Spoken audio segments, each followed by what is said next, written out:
Olá, tudo bem?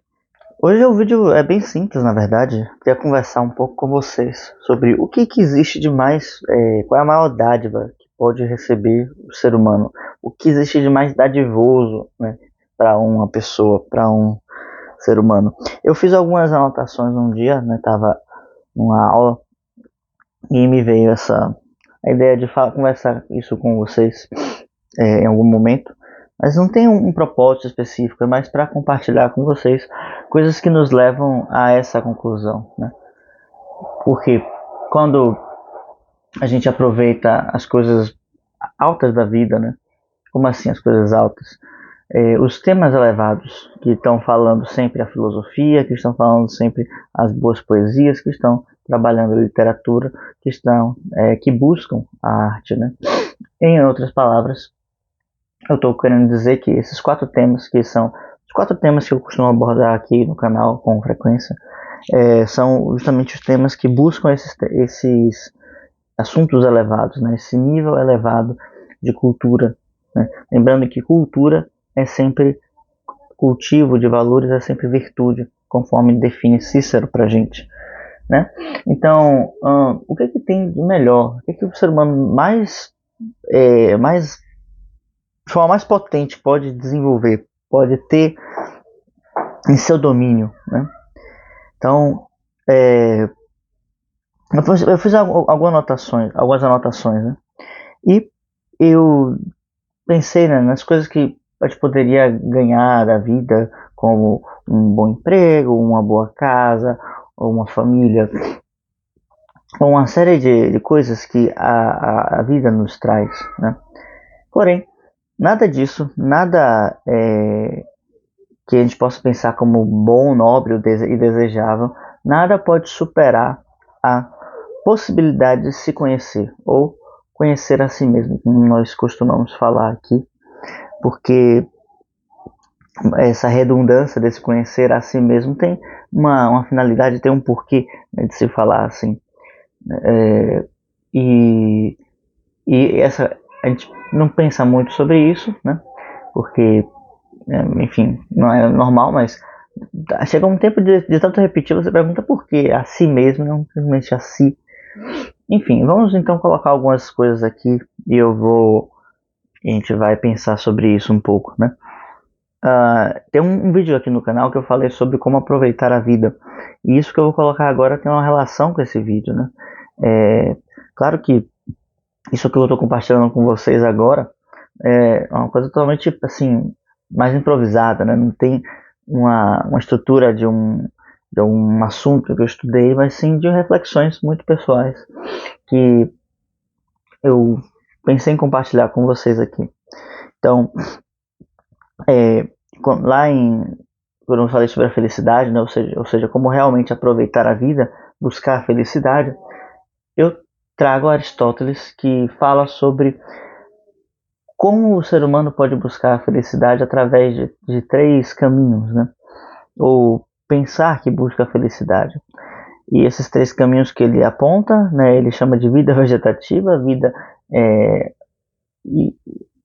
irascível, vida animal, não me lembro agora o nome, mas tem a ver com os desejos emocionais, né? E, claro, a vida racional não podia deixar de ser, porque estamos falando de um grego, estamos falando de Aristóteles, e a razão é sempre pertinente quando se fala desses personagens. É, nessa, nesse vídeo, então, a gente fala da divisão tripartite da alma, né? A gente às vezes fala do corpo, é, da alma e do espírito, né? Mas como uma divisão ternária, né? Ou seja, temos o corpo, temos a nossa alma, que tem nossas emoções, nossos pensamentos, e o espírito, que é algo que não conseguimos falar muito sobre. Conseguimos perceber em alguns momentos chaves, é, algumas, algumas situações mais específicas, mas não é algo do qual nós temos tanto domínio, tanta consciência. Quando eu falo sobre essa divisão tripla, eu tenho uma outra divisão dentro da alma, que é, de novo, tripla, que é um corpo concupiscente, né, ou a alma concupiscente, a alma dos apetites, né? Tem acho que é de Aristóteles esse termo, né? A alma dos apetites, onde está guardado todos os desejos, os instintos, né? Mais grosseiros, como esses que nos fazem manter a sobrevivência, da fome, do sono e da reprodução, enfim, basicamente esses três, né? Quando eu penso no outro elemento, que é a alma irascível, tem onde estão a sede das emoções, daquilo que a gente gosta, daquilo que a gente não gosta, e daquilo que chama espontaneamente a minha atenção. E na alma racional eu tenho essa conexão com a mente e o espírito, e a possibilidade de uma melhor qualidade de nós mesmos. Resumindo, eu tenho o eu mesmo, o si mesmo. Quando nós falamos de conhecer a si mesmo, estamos falando desse ponto aí, da alma racional que tem a conexão com o espírito.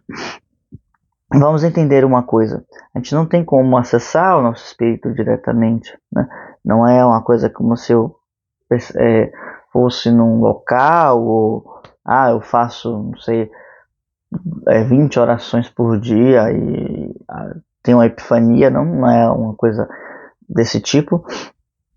É uma questão de mérito, que leva a um certo ascetismo, né? Precisamos de uma disciplina, e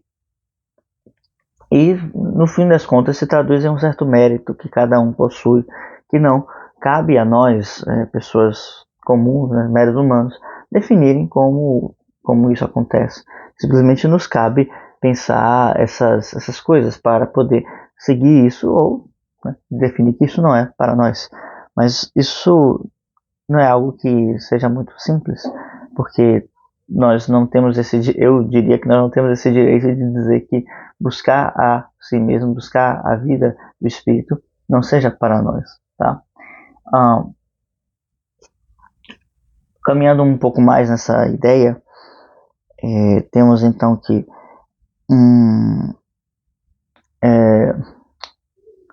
esse eu mesmo, né, esse si mesmo, está falando justamente dessa parte mais interna nossa, daquilo que é a nossa própria identidade. Então, quando eu falo conhecer a si mesmo, estou falando conhecer a si mesmo e não conhecer, obviamente, a alma dos apetites, a alma das irações, né? E nem mesmo a própria alma racional, tá? Eu falei que a gente não pode conhecer o espírito diretamente, né? Justamente a gente desenvolve a razão, desenvolve a vida da alma da razão, e através dessa vida da alma da razão, a gente pode então começar a conhecer o nosso espírito, porque ele começa a se manifestar. Segundo Aristóteles, a única conexão que nós temos entre o divino e o humano, ele se dá através da razão. E a razão, como aquela faculdade, aquela potência, aquela força que pesa as coisas. Eu já falei muito sobre isso aqui, como é importante desenvolver os sentimentos para que isso seja bem feito, bem qualificado. Mas é um processo de desenvolvimento muito profundo, que a gente precisa ir desenvolvendo, tracionando e construindo, tá, em nós. Quando então eu começo a refletir sobre isso, e que eu preciso trabalhar a razão para entender o espírito, eu sempre penso na ideia de um reflexo do lago, né? Isso tem muito nos contos orientais, nas sabedorias do Oriente, que a mente é como um lago, e quanto mais agitada ela está, pior ela reflete a imagem da montanha. E o ser é a montanha a qual nós não conseguimos ver diretamente, e só podemos observar a montanha através do reflexo do lago. esse reflexo do lago, ele, então, quanto mais perfeito, mais faz com que nós possamos perceber a nós mesmos. Só que o reflexo vai depender da calmaria da mente, do estado de tranquilidade em que ela se encontra, para que ela possa estar cristalina. Tá? Aí vem algumas coisas que eu possa... Cristalina, no caso, a imagem, né? Algumas coisas que é importante dizer. Vamos pensar sobre isso, né? Porque essa imagem que nos dá os orientais pode passar, né, de alguma forma uma certa letargia, uma certa preguiça, porque basta ficar parado, tranquilo, que as coisas se manifestam. Mas não é sobre isso que essa imagem está trazendo, né, que essa sabedoria está abordando. Ela está abordando, na verdade,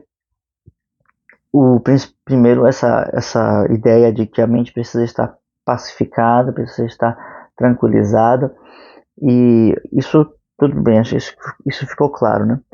Mas está relacionada com a capacidade de concentração que a gente precisa desenvolver. E essa concentração vai fazer com que a gente fique mais tranquilo. Mas a concentração não é um processo passivo, simplesmente que eu vou estar parado e ela vai acontecer, mas sim um passo a passo, né, que leva-nos a desenvolver um esforço na direção ascendente, um esforço que vai buscar justamente essa tranquilidade e, no caso, como estávamos falando mais cedo, essa fortaleza interior, né, que vem justamente quando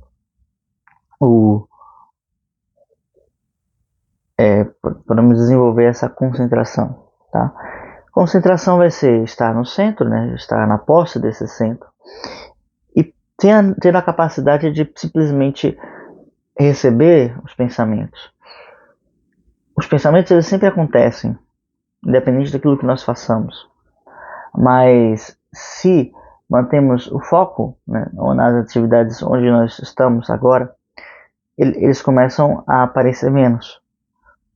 Porque a gente começa a dar menos ouvidos para esses pensamentos e perdemos menos o foco. E depois de um tempo com o foco desenvolvido, a gente começa então a desenvolver uma concentração. E aí a coisa muda de figura, né?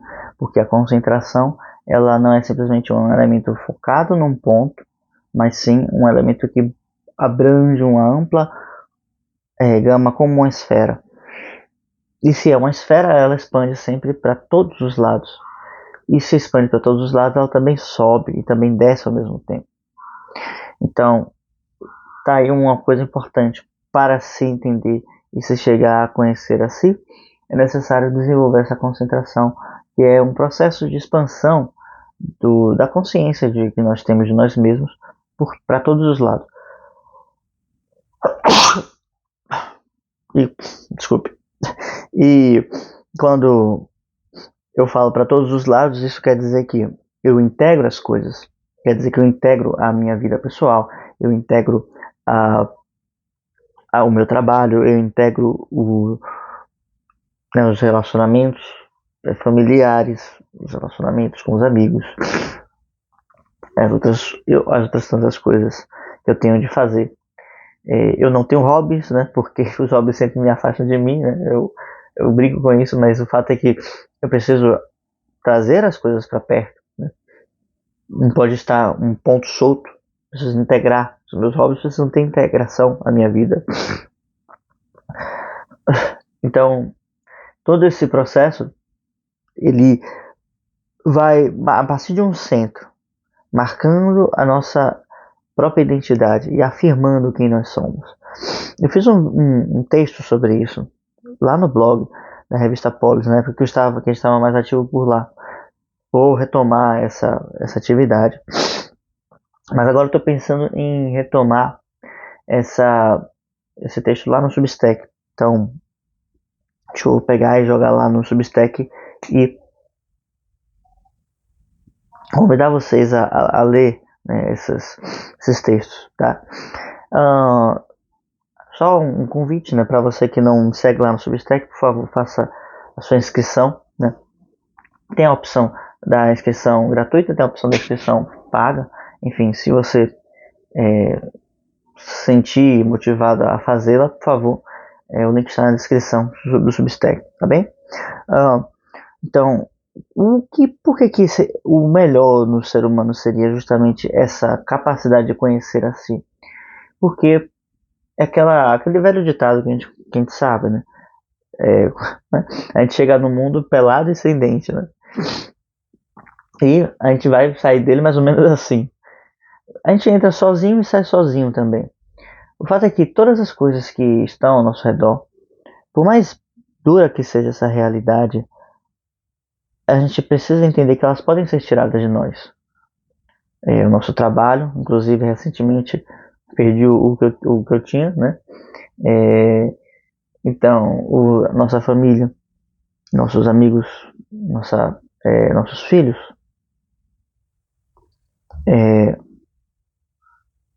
nosso conhecimento fica conosco, mas ele pode ser impedido de ser aplicado.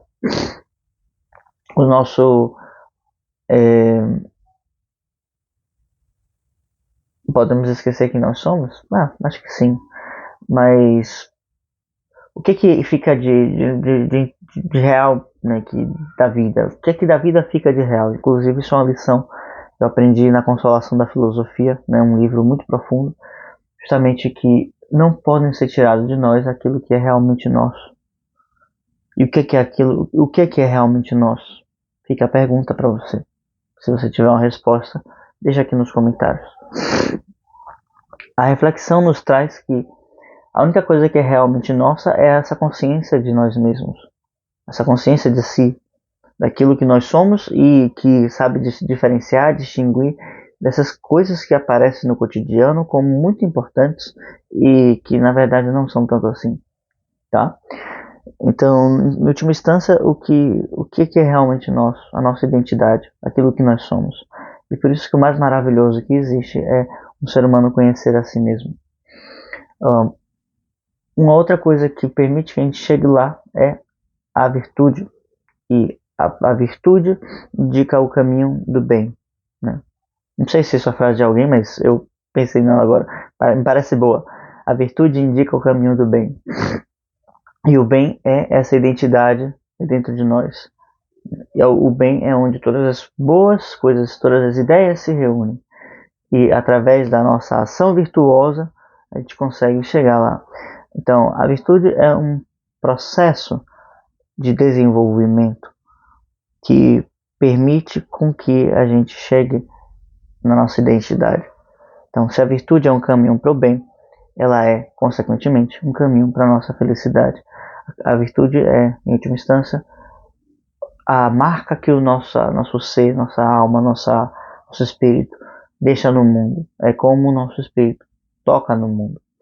Então, vamos desenvolvendo a virtude e vamos, então, entendendo quem nós somos. Tá bem? Caso você queira estudar comigo esses assuntos, essas reflexões, trazer essas coisas à tona, o link do Clube do Livro vai estar na descrição. Tá bem? Então, vamos ficando por aqui. Se você gostou desse vídeo, deixa um like. Comente se alguma coisa que não tenha ficado muito clara. E, claro, por favor, se inscreva no canal. Até a próxima. Tchau, tchau.